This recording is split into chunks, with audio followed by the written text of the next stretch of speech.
Oi, pessoal, fim de ano, para muita gente é só alegria, celebração, né? Mas a verdade é que para muitas outras pessoas, essa época do ano vem com um peso bem inesperado.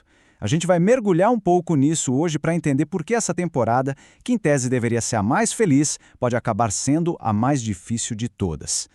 Pois é, essa é a grande questão. E se esse sentimento parece familiar, saiba que muita gente se sente assim. Existe um motivo, uma razão bem profunda para essas luzes todas de Natal acabarem às vezes criando sombras bem grandes dentro da gente. E olha, não é só uma impressão não. Os dados mostram isso preto no branco. De acordo com a Organização Mundial da Saúde, os diagnósticos de depressão simplesmente sobem, cerca de 20% a mais entre dezembro e janeiro. E aqui no Brasil? A Fiocruz aponta que 32% das pessoas, quase um terço da população, relatam se sentir mais ansiosas ou para baixo. Então o ponto é, isso é real, está documentado. Tá, mas por quê? O que acontece com a nossa cabeça nesse período? Vamos tentar entender agora o que está por trás dessa tal melancolia de fim de ano. A explicação do psicólogo Jair Soares é muito boa. Ele fala que o fim do ano é como um marco, um gatilho simbólico que diz: um ciclo está se fechando. E o que acontece? O nosso inconsciente, sem a gente nem perceber, começa a fazer uma espécie de balanço emocional. Vêm as lembranças, as comparações com o ano passado, os lutos, e essa conta nem sempre fecha no positivo, sabe? E esse sentimento todo tem até nome oficial. A OMS chama de transtorno afetivo sazonal, que ficou conhecido como depressão de fim de ano. É uma condição que, olha que ironia, intensifica justamente a tristeza e a vontade de se isolar bem na época em que a pressão social é para a gente estar feliz e rodeado de gente. E para quem perde alguém, a dor parece que fica ainda maior. Um estudo da USP mostrou que quase metade das pessoas que estão de luto sentem um sofrimento muito mais intenso no Natal e no Ano Novo. Aquela cadeira vazia na mesa de jantar, ela grita, né? Fica muito mais evidente. Agora vamos para outro ponto que é bem delicado, os gatilhos que vêm de fora.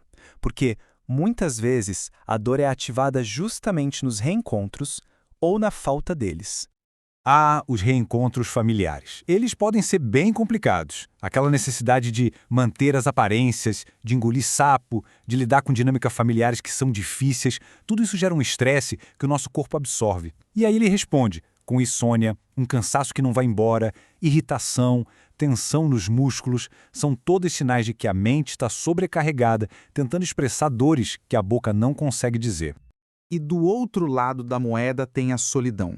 Esse número do IBGE, gente, é impressionante. 15 milhões de brasileiros vivem sozinhos hoje. É um aumento de 43% em só uma década. Isso escancara uma mudança social gigantesca que fica muito mais visível e dolorosa durante as festas de fim de ano.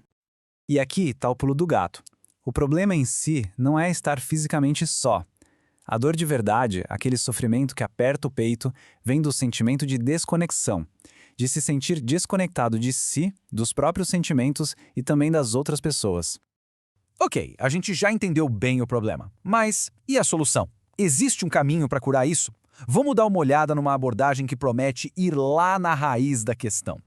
As fontes que a gente analisou falam de uma tal de terapia de reprocessamento generativo, a TRG. A ideia por trás dela é bem interessante. Em vez de só lidar com o sintoma que aparece no fim do ano, a proposta é acessar e reorganizar aquelas memórias emocionais que ficaram lá no inconsciente funcionando como gatilhos. É tratar a causa, não o efeito.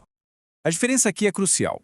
Uma coisa é gerenciar o sintoma, que é como tomar um remédio para dor de cabeça. A outra é curar a origem, que seria tratar o que está causando essa dor. O objetivo da TRG é esse: desativar os gatilhos emocionais para que o nosso corpo e a nossa mente parem de reagir a ameaças que, na verdade, já ficaram no passado. Mas, ok, além da terapia, o que a gente pode fazer no dia a dia?